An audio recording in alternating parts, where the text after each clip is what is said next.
بسم الله الرحمن الرحيم. اقرأ باسم ربك الذي خلق، خلق الإنسان من علق. اقرأ وربك الأكرم الذي علم بالقلم، علم الإنسان ما لم يعلم. كلا إن الإنسان ليطغى أن رآه استغنى، إن إلى ربك الرجعى.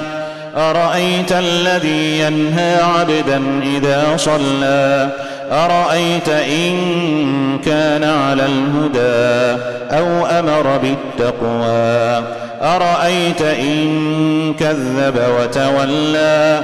ألم يعلم بأن الله يرى، كلا لئن لم ينته لنسفعا بالناصية، ناصية كاذبة خاطئة. فليدع ناديه، سندع الزبانية. كلا لا تطعه واسجد واقترب.